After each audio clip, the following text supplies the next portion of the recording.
Hello, and welcome to another episode of Branding and the Beast. Today we are talking about personal branding.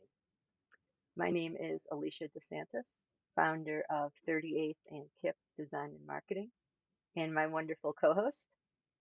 Hey everyone, I am Shaun Bernstein of the Right Stuff Agency. Good to see you again. Good to see you, Shaun. Today we're talking about personal branding, one of the least talked about components of branding. Everyone talks about a company brand or a product brand, but there is a whole area of branding that's far more powerful and far older, likely since the dawn of mankind, is personal branding.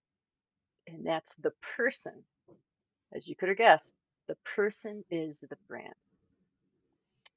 So what's really been driving this lately, uh, really post-pandemic, there's been a consumer shift in consumers wanting to know the people behind the company.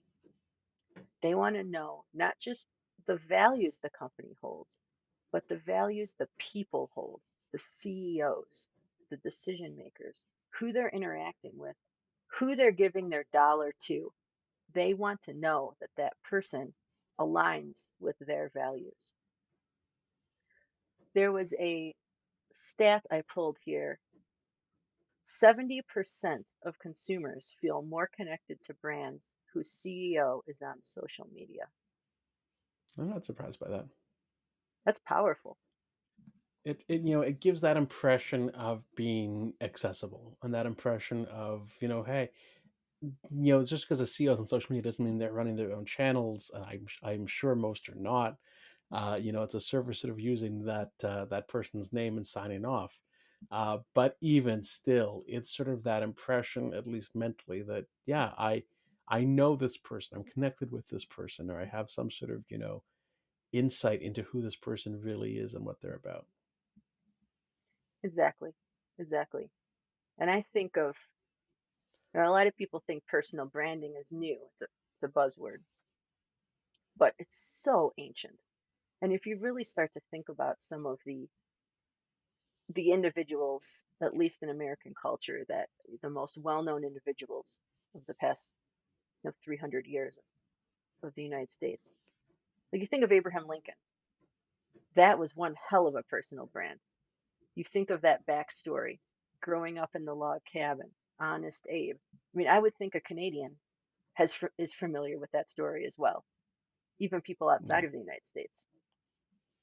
I'm well familiar with the Lincoln story, and that's it's a question of well, how much did he use in his lifetime as his personal brand, and how much sort of has created itself in myth and in legend since he's gone.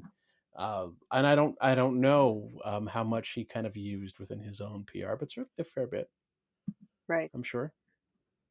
So I think of someone contemporary, and I had a few come to mind. There's two, and I'm going to narrow it down to one here. We have time for two. I'll talk about it. Noel Felding from the British Baking. I love him. The his personal brand. He's the epitome of a personal brand because really no one knows outside of Britain. No one really knows what he did. He just kind of showed up on British Baking, and he became Noel Felding himself was enough. It didn't Yeah, even really matter what he did. And he's weird, it's he's he's so goth, weird. and he's self-deprecating. It's such a beautiful personal brand, and what it done for him has made him quite famous and quite well known. Just his own presence, his own individual character. Well, and it's funny because he did use that character for a lot of years in the UK in comedy, so I think there he was sort of well known, but he's been able to sort of remain true to it, and then given the larger audience for Bake Off, use it on a sort of a much larger scale. Exactly. I'm curious to know who you are thinking of. There are so many, and I think one of the challenges, and I want to talk about this with our guest, of the challenge with personal branding is you have to be authentic about who you are. There's actually a great story about personal branding just collapsing in on itself right now in Canada. So we have sort of one dominant grocery chain called Loblaws, or President's Choice is their main brand. And I don't know if you saw the Twitter meltdown this week. Oh, you did, eh? I had missed I it. I've been off Twitter, so I missed it. I You caught it. I got off Twitter too. The only reason I saw it is from your post earlier. Oh, there you go. You have to look it up. Yeah. So they've had an interesting time. They used to give a 2 minute backstory. They used to have celebrity spokespeople back in the 70s. William Shatner used to do ads for Loblaws. And then they had a guy who came in as an exec. I think he was president of the company, called Dave Nickel. And Dave was sort of a corporate branding guy, but very much an everyman. Looked like, kind of a guy in a suit, but very, Joe Schmo. And really understood people, understood Canadians, understood what we wanted in our products, designed a lot of the products that they're really known for today, that are still, fair. It's almost, it's not a Trader Joe's, but how Trader Joe's has proprietary things that they're sort of known for. He did the same with PCs. So it wasn't just, everyday groceries. He did no name brands that were cheaper. He did President's Choice brands that were, quote, higher quality. He had a cookbook in the 90s that like every household had, and his barbecue book. He's since passed away. But what they had done over the past couple of years is they used the current, I guess he's the chair. I think he's really the owner, a fellow by the name of Galen Weston, who is one of the richest men in the country, and looks like a Bill Gates light. Kind of looks like the dad at the soccer game. Bad, not a great bowl cut, sweaters and collars and khakis, and they had done a series of ads with him in the last couple of years that tried to make him more approachable and tried to make him more regular. I mean, this is a guy born with a silver spoon in his mouth, so that's obviously not an easy feat. But one of the challenges now, I don't know who went on that Twitter rampage, but as Alicia caught it, um, they announced, as the heroes that they are, when food prices really started to escalate towards the end of last year, they were freezing prices on at least their no-name goods until the end of January. And they do a couple months where apparently these are standard freezes in the industry, but they said they're freezing their prices. So suddenly we should throw them a parade. And then end of January comes this week, when we're recording, and so they unfreeze those prices. And Twitter, of course, lets loose on them because grocery bills have skyrocketed here, due to supply chain issues, largely in the last couple of months. And instead of just sort of taking the beating, as one brand usually does, they fought back. And they got very defensive and hostile in replying to direct messages from their corporate Twitter account, that almost made it look, and I don't want to use, allusions to a former president, but almost it looked like somebody in power had suddenly gotten a hold of the account versus a comms team.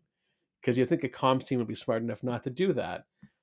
But it really, you went from this brand of, okay, we tried to build this personal brand of this guy looking likable, and suddenly you were just looking entitled, complaining about, your lost profits, and it doesn't make any sense to the rest of us. So it's really an epic sort of personal branding failure. And that's the risk. And I want to talk to our guests. That's the risk of personal branding, is if you're not genuine, or you're found not to be genuine. Um, what if, we heard tomorrow that Tom Hanks did something truly wretched to someone? Well, there Don't even goes, utter it. I He's all we I have know. left. He's Bite all we my have left. tongue. Heaven forbid that someone who, we see as such an infallible personal brand would make some sort of a mistake like that. People are only human, and that goes without saying. But Right. if you are not living those values that you put forth as your brand, you wind up in trouble. Exactly. And on the flip side of that, very briefly, with any risk comes reward. If you do build a personal brand that extends beyond your job, that extends beyond who you do business with, it can elevate you to a whole nother level, um, where people really rally around you, and that brand exists outside of everything that surrounds you, and can really, really give you a very strong career and a very strong um, place in the business world, which can be incredible. That's true. How poetic. Shall we welcome our guest? Hi, everybody. Welcome back to Branding and the Beast, episode 9 on personal branding. I have Anna Hockett here, our lovely guest. Welcome, Anna. Thank you so much. I'm so happy to be here. Great to have you. So, Anna is going to talk with us today about personal branding. She's the queen of personal branding, and she's the one who originally got me interested in personal branding. Uh, I met her a couple years ago, and we become friends and colleagues. So very eager to talk with her. I'm going to read you her bio. So let me go ahead and pull that up here. So Anna's been in sales since college graduation. Last 3 years, she's been speaking on various topics, such as how to build your personal brand, the art of the team, finding your why, and make it count. Many other motivational and inspirational talks. Businesses, college teams, and in her community. She lives in Colorado Springs and enjoys traveling, food and wine, and the arts. You can find her on annahockett.com. That is ANNAHOCKETT.com. Also on LinkedIn, Anna Hockett1, and on Instagram at the real Anna Hockett. As Here opposed to she that fake is. Anna Hockett. No one wants A that fake. person. Well, that's a whole nother story. That is a whole nother story. Oh, There is are it? multiple fake Anna Hockets on Instagram, so I will happily tell everybody that story. But yeah, Oh, let's That we save get. that one for the end because I got to hear. I Yes. I thought I was being silly, but I got to hear that. Yep.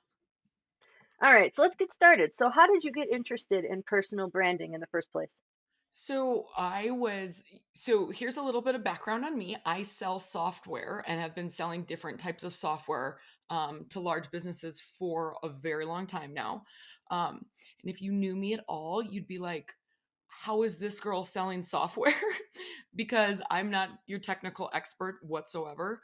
But what I've learned how to do, or what has come to me, is being able to truly help businesses work smarter and not harder with the helps of different technology or different software platforms that I've been fortunate to sell to them throughout my career. And something that I realized really early on is that, and this is a saying that everybody hears in sales, but people do truly buy from other people. They don't and it's so true. I would say even really in the last 5 years, even more people are buying from people, and they're buying from people who they might have some sort of connection with, or they like the way that they maybe carry themselves, or they just believe and trust the person that they're buying from. um, and not that that has to do with everybody's personal brand, but I think that in the last 5 years specifically, I've realized that the more I can get my personal brand out there of who I am, and that's why in the bio I said, I like great food and wine, I love traveling, I think the more you know about the folks that you're working with, or the folks that you are dealing with on a day-to-day basis, um, it helps you feel that much more connected and that much more impacted, and it really makes you want to make certain purchases, or even learn certain things, like you said, I speak to colleges often, or mostly sports teams at colleges, about all different types of things. But at the end of the day, so much of your personal brand comes from inside and who you are. And one of the things that I try to help people with is really finding what makes them special, or what makes them, and then helping with different strategies on how to project that specific brand out to the workforce, or your team, or even your family, and all different ways of any people that you're communicating with on a daily basis. So it's been such a cool journey for me, because um I hear more and more from people that I've spoke to that really were able to get some help, and thought, and were able to start building their own brand that they never thought that existed, and they never even really thought too much of what they were projecting out there, or showing other folks with their own personal brand. So it's been so wonderful. I've seen so many success stories, and I hope to help as much as I can. So how, so give us a quick rundown of how you created this. Because I mean, I know how to create, product and company brands, but to create a personal brand, are there some specific steps you take? How did you get started and how did it evolve? So I've done a ton of research since, like, in the last, I would say, 3 years, since I've been asked to speak at different types of functions.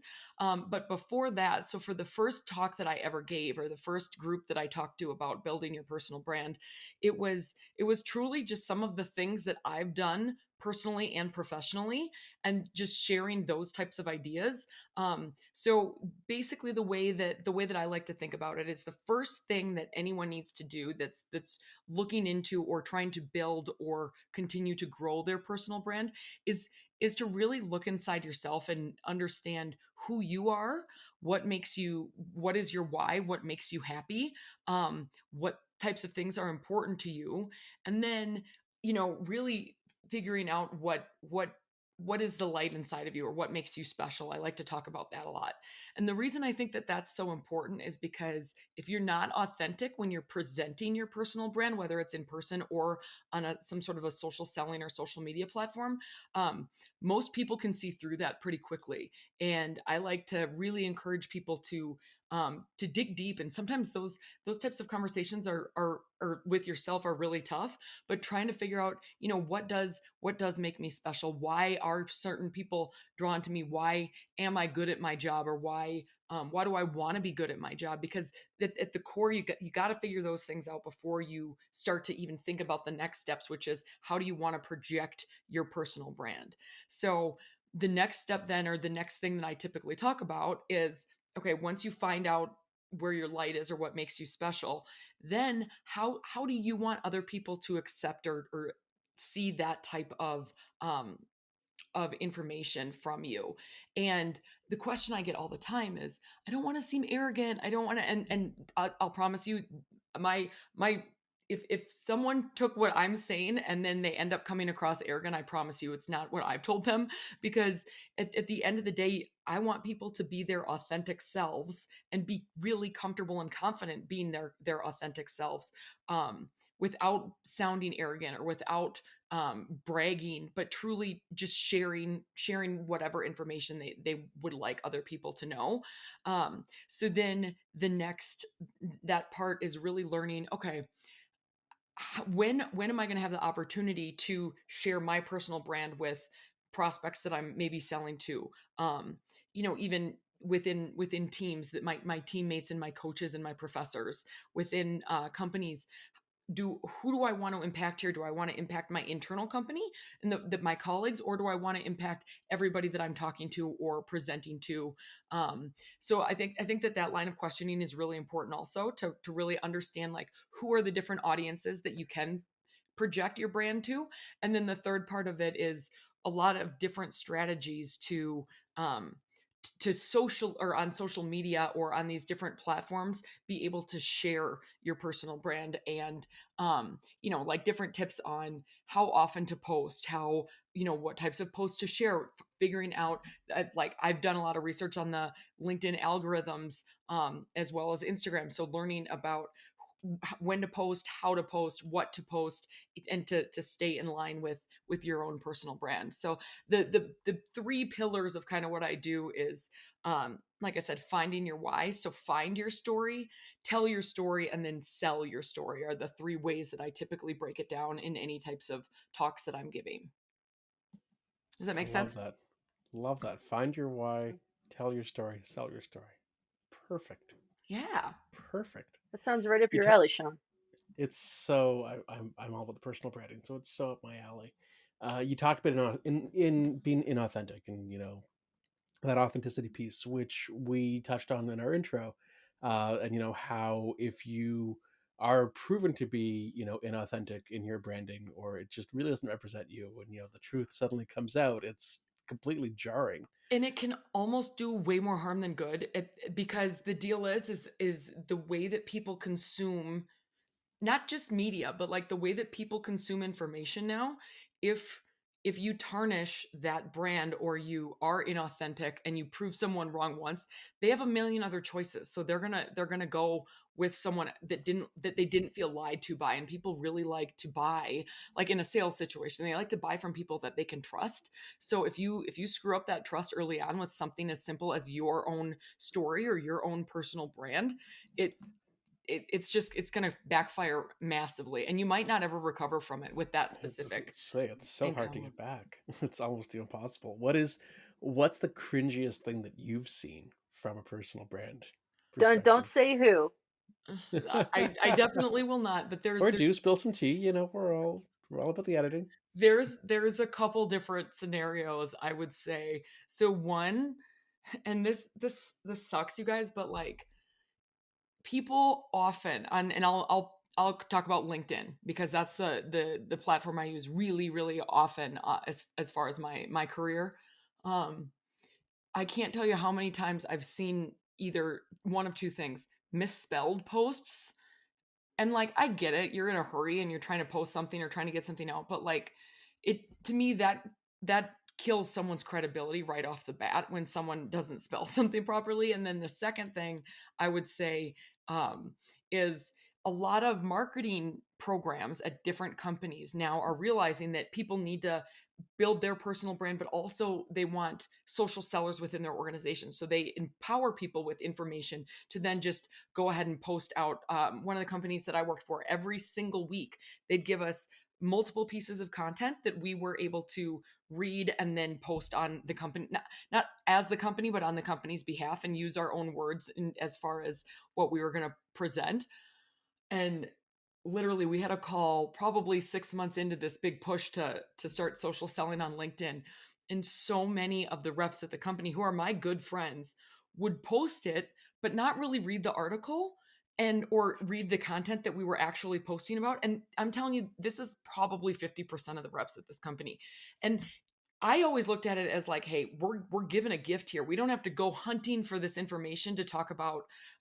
It was a company that specialized in fundraising software, and like, they're giving us content on a silver platter, and yet people wouldn't read it, but then they would post about it, and they wouldn't know what to, they wouldn't have anything to, their post, their actual like, didn't line up with what the article was talking about. And to me, that's just like, that immediately tarnishes both the companies and your, because it's like, oh, I got this info from my marketing team, but I'm not going to take the time to actually tell you what it's going to say. So those are the two big things on LinkedIn I see all the time. The other thing, and this is something I do talk about in my talks, never ever post under the influence. You see that on LinkedIn or on Instagram often. People get drunk and or whatever, they maybe, I don't, whatever their drug of choice is, and then they post stuff, and it's just like, what are you doing? And then you get a misspelled narrative about something, or their TikTok. That's a big one. Don't ever post under the influence. And then the other thing I'll say is more of an in-person thing, and you see this with athletes probably the most, and movie stars and stuff. They they typically, they understand, I think, what your personal brand is, or building it, but they don't understand, sometimes I will say, don't understand that as part of being a movie star or a professional athlete, you are under more of a microscope. So if you aren't constantly projecting what you want your brand to be, it's it's probably gonna, you're gonna get found out pretty quickly, or you'll make a mistake, and the media loves to blow those up for folks in the spotlight. So those are, I would be say that those are probably the four big things that I've seen people just blow when they're trying to create and, keep up with their own personal brand. That is the last thing I'd want to do while under the influence is post a business social media post. I'm telling, people do it all the time, especially on, not as much on LinkedIn, but I think on Instagram people do all the time. Like, they end up posting some sort of something that, like, you want to ask yourself, is this did they mean to do this, or like, because it's not in line, but it happens. So you'll notice Yep. it more now, I bet. Yep. Martha Stewart got in trouble for it for Instagram. She was, I mean, it's, look, she's got an established brand and she's 80 years old and was drunk and, replying to comments, slurring her words. It was like, okay, this is awkward. And I But think anyone the other thing, younger, it might have ruined them. Well, and it's like just assuming that on social media platforms other people might have access to that at some point, or like that whole Adam Levine thing when he was sending messages to all those women, like once you send some of that stuff you can't get it back. So I think just realizing the power of building your brand is a huge thing, but then you got to take responsibility for whatever you are actually presenting out to the masses, or however you're trying to build that. Exactly. It's one thing to be vulnerable in your personal branding, it's another thing to be sloppy and disrespectful. And on Uh, that note too, I think that that's a really good point, because being vulnerable, everybody has different limits. I think and I believe that they are comfortable showing their vulnerability. For example, my best friend in the world, she is a very successful, powerful businesswoman, and she's in sales also. And she said to me right when I started doing a lot of the speaking on this, she was like, I'm not ready. Like this woman on LinkedIn told her whole story about a miscarriage, and it was a terrible. I mean, I had tears in my eyes reading it. It was a very very personal, vulnerable story, and it was very well written. And but my friend was like, I'm never going to be comfortable sharing these types of personal details on LinkedIn. So I'm just not going to post. And I'm like, no, no, no. So just because you have a different level of vulnerability that you're willing to share, or stories that you're willing to share, does not mean that you shouldn't do it. It doesn't mean that your personal brand isn't super, super important, but everybody's different, and everybody's got different limits. I'm certain that the woman that wrote this beautiful post, um, is one of the reasons was because it helped her personally. But if it doesn't help you personally, then you don't have to. What do you right. think, Sean? On that note, and I was going to sort of ask this question, and since you've studied the algorithms, is there a reason why LinkedIn algorithms seem to love vulnerability? Why the posts where people are the most open or the most transparent are the ones that skyrocket through impressions? Hmm. I don't, I've tried to figure that out, because you see that I see it also.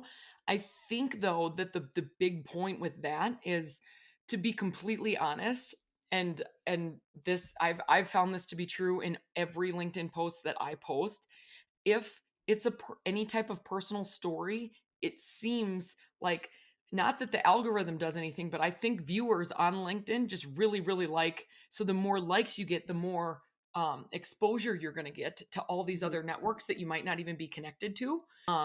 Something that, and this was 3 years ago. So this is right when the pandemic kind of started, and we all had to, get these home offices set up and everything. And I posted a video of how to set up your home office. And that was one of the most successful posts I had that entire year. And I'm like, okay, this isn't about the software that I'm trying to sell. This isn't about anything except for literally like, hey, this is how I set up my office. If it helps, great. And literally it just crushed. The whole thing was wonderful. And just a funny tidbit about that, and why personal branding I think is important and can be really powerful no matter what your position. Um, is I was asked by a very large prospect to come and speak to their organization about my product. And I was like, I was super excited. I'd been working really hard to get them as a client for a very long time. And I said I was meeting someone for like a pre-meeting before I was going to come talk to everybody about, or do this lunch and learn about this financial management software that I was selling. And I was like, hey, when we meet at this restaurant for lunch before I come into the office, I'm tall and blonde. And they're like, Anna, we know. And I said, oh, I'm sorry, I didn't know. And they're like, Anna, our whole company sent around your how to set up your home office video, because we were trying to help everybody. And I was like, oh, okay. Like, so that's why you're having me in to talk about my, to provide a lunch and learn for your whole company. So it was, it was really cool. Like I said, it was like super, to me, it was kind of, it was definitely authentic to me, because I was kind of a goofball on it. But yeah, it was super, it ended up working out great for me and for my career. That is just, if there's any takeaway from this, it's the power of authenticity in that respect and how people recognize who you are. And oftentimes it extends so much beyond what you think, It well does. beyond And what you think. absolutely. And my big thing in life, and this is another conclusion I've come to in the last probably 5 years, is I love trying to make a very positive impact on anybody that I cross paths with. Um, and that's one of the reasons I think I've been successful selling software, just because when I find a brand or a solution that I really love, I love telling people about it, just because um, that's part of who I am. And I think that making any type of positive impact, whether it's with a product or a service or within the community, is like, that's something about my personal brand. Now, that doesn't mean that someone that doesn't believe that can't have a great personal brand. It just, I guess I'm just sharing that that's kind of when I realize that that's what I live to do, and that makes me, fulfills me. Then I continue to try to build that brand and share that with people, and make those positive impacts and positive connections uh, throughout my career and even in my personal life. Yeah, that makes sense. So on that note, who are some of your favorite personal brands? This, I was thinking about that. So it's really interesting. I think the ones that I like the most, or that I maybe that resonate the best with me, are people that are similar to me, meaning that they are pretty strong women. They are, really hardworking, pretty positive people. I think there are so many um, different writers out there that I think just really have these incredible personal brands, that have written maybe sales books or positivity books. John Gordon, I don't know if you guys follow him at all. He's the guy that wrote the book The Energy Bus, and it's all about, you know, um, positivity and the power of positive thinking. And people like that, I just, everything that they seem to do ends up really working out for them. And I think a huge part of that is because they have this incredible positive attitude, and an attitude of gratitude, and everything that they promote is in line with that same idea. And they're also very typically very authentic as far as the challenges that they've faced in their own life, or different things that they've maybe have gone through in their journey. I mean, personally, here in the Springs, I'm so grateful that this woman crossed my path. Her name is Melissa Stockwell. She was the first woman that first amputee, or first woman to lose a limb in Iraq, and she was in the army, and now she's actually this a para Olympian, which is so motivating.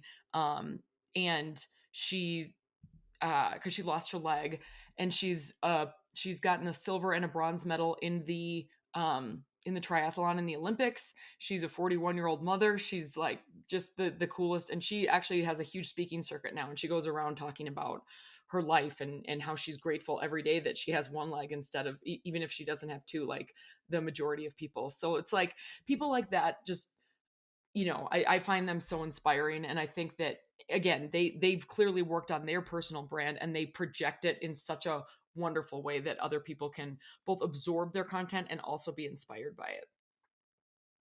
right on. That's so cool. I want to be mindful of your time because I know we're going to be, running into a little long here, but I want to sort of, give our listeners something to really walk away with. And you've given so many, great pearls of wisdom through this. So I want to distill it a little bit. What are some of the top 3 tips that you would recommend for someone looking to get started building their personal brand, let's Okay, say? so I think the first thing, like I mentioned, is really taking a look inside yourself and think about what makes you maybe a little bit different from everybody else, or what really makes you special. Because this is something that my college tennis coach told me my first day of college on the Division 1 tennis team. She goes, "Listen, I'm gonna tell you something right now, and keep in mind, you guys, I go to college in Montana State in Bozeman. I'm 18 years old. I've been so focused on sports my whole high school that I was a little bit boy crazy, a little bit nuts, like first time really living away from my really strict parents. Um, but I'm so grateful to my coach, because I wouldn't be the person that I am without her. But what she said to me was, Anna, you're never going to be the skinniest. You're never going to be the prettiest. You're never going to be the smartest. You're never going to be the funniest, but every single person has something special inside of them that makes them unique, and that makes them really special. And you have to find what that is and hold on to it and use that every single day in your life. So in my opinion, it's really, really difficult to start building your brand if you don't have a little bit of alignment with what makes you special, or what makes you unique. And holding on to those, a couple of those characteristics or qualities, um, before you even think about starting to post stuff, or how you're going to present yourself and your brand in front of other people. So I think that that would be number one. Well, so Sean, Anna, to interrupt you briefly, and that's not something you can do, you have to do alone. Like tap exactly. into people you know and be like, hey, why do you like me? That But sounds so honestly, weird coming out of my no, mouth. that is so true. Literally the same gal that I was talking about, she said to me, she's like, "Well, I don't know what makes me special. I don't know." And I was Exactly. like, "Are you crazy?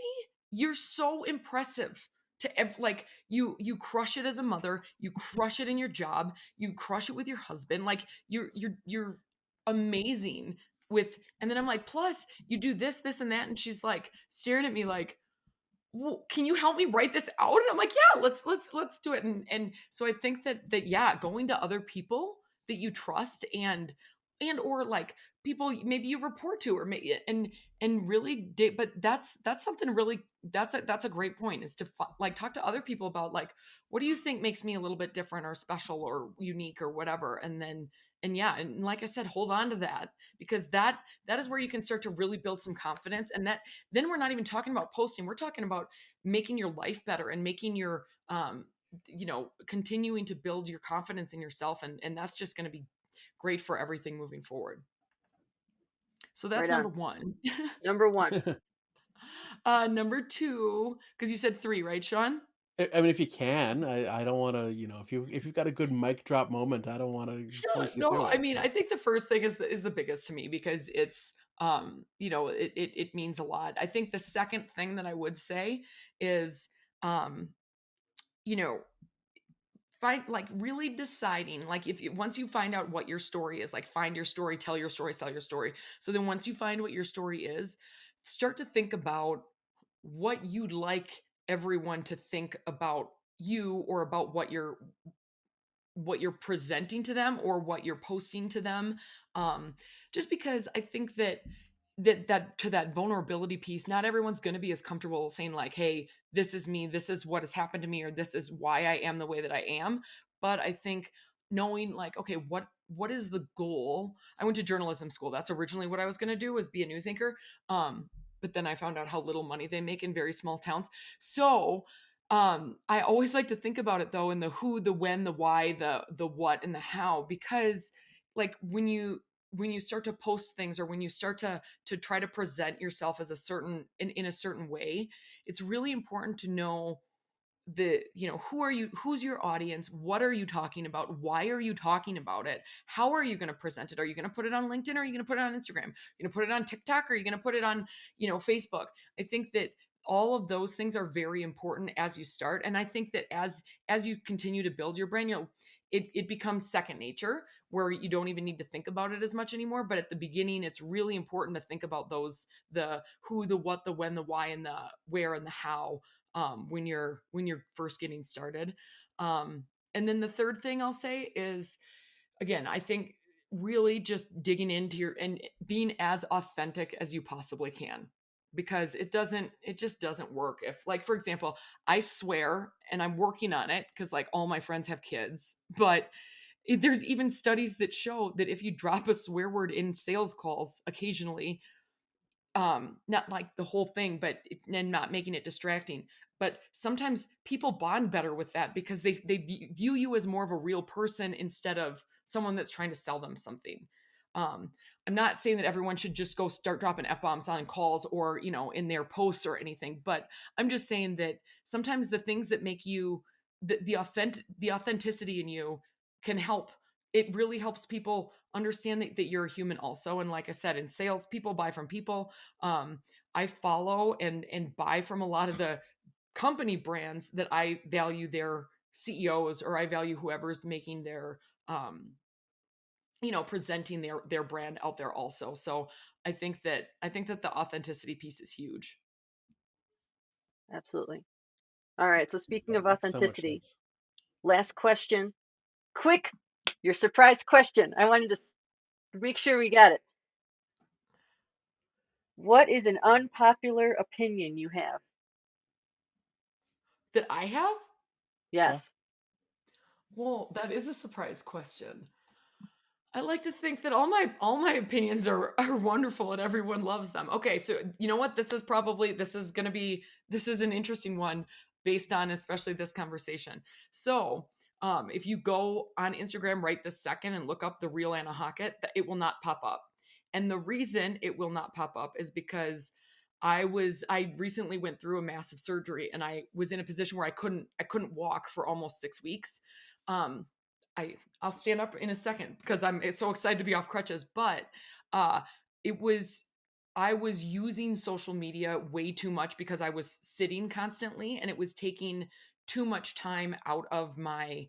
It wasn't a healthy relationship with that specific social platform.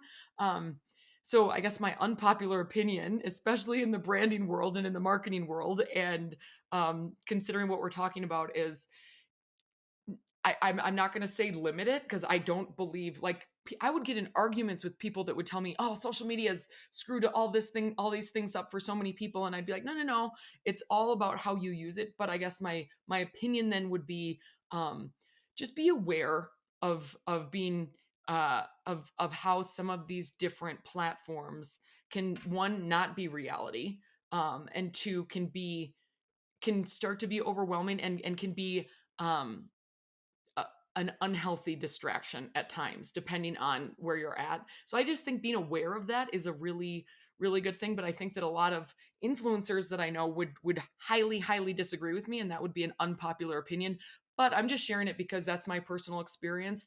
I had to take a step away for a little bit, and it's amazing how much time I have to read and to do a lot of the things that I thought I would be doing the whole time in my recovery that I wasn't, because I was scrolling so much. So that that's I guess that's my answer, if that's an okay answer.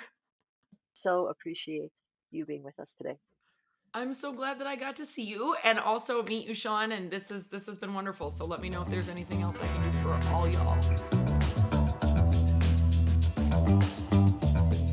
Hi, everyone. Welcome back. Anna left the room here, and now it's just Shaun and I to digest all the wonderful things she said about personal branding. There's so much there. She is a bit of an oracle.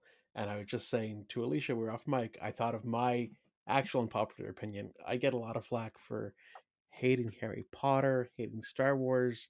The Star Trek makeup scares me.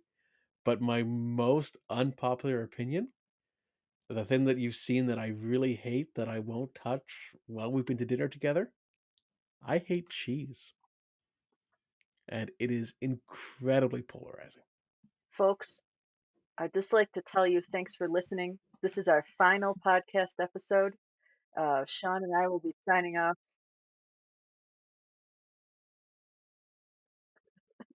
We had a good run. We had a good run. Appreciate it.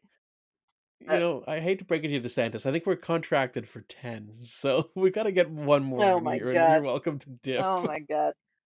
So one of the things, I love what Anna said, and I think her points were exceedingly well done.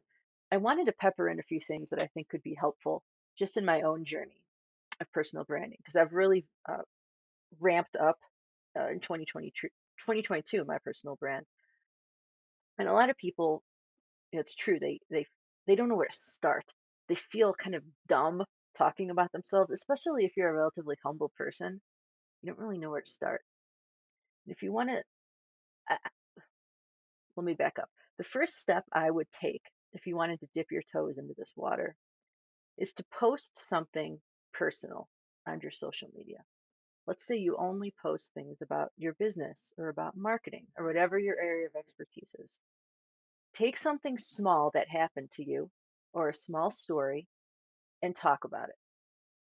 That can be a really good first step. into seeing how your audience is going to connect with that, how comfortable you feel, even if it's something, a story about a trip you took, a story about something that inspired you. It really could be anything.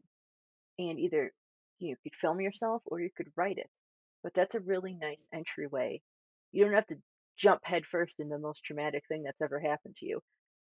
You can take baby steps into it and then kind of, I mean, if you don't know what to talk about, I literally have a list of things that happen to me throughout the week that inspire me. And it's like, I don't know what to talk about with my personal brand. Talk about somebody who inspires you. Talk about a show you love. Talk about a, a nonprofit that you want to donate to. I mean, there's so many things you can do. Talk about your pets. That's actually a really great one because everybody loves animals, and you can talk about your pets, and that's a great way to kind of slowly open the door into your personal life a little bit. Except for you, Shaun, because you don't have any pets. I don't have any pets. I don't have any kids. And it's funny because I've seen that momentum. I mean, I love that we had talked about that. That the algorithm seems to feed off this vulnerability, which is true to a certain extent for sure. But even just being you and being part of who you are. I mean, my wife and I watch a lot of Seinfeld, and that is literally a show about nothing, and it's hilarious because that was their whole premise, and they're making a show about nothing, and they became famous for it. But yeah, that's one of the longest, running highest earning sitcoms in recent years, and it's just people living their lives. You're more Yeah. interesting than you think. Yes. That's a great way to end this, I think, is that you are more interesting than you think. Here, there's Scotiabank is one of the big national banks, and their slogan is "You're richer than you think." And I'm going to flip it and say, "You're more interesting than you think." I love that. Right on. Well, on that note, we'll let you all go. Again, my name is Alicia Disantis, founder of 38th and KIP Design and Marketing. My co-host. Shaun Bernstein at the Right Stuff Agency. You can find us in each of our businesses and our personal, splattered across the internet. So we're not that hard to find if you look around our social channels. Right on. Uh, Thanks for listening, and we'll see you next time. Have a great one.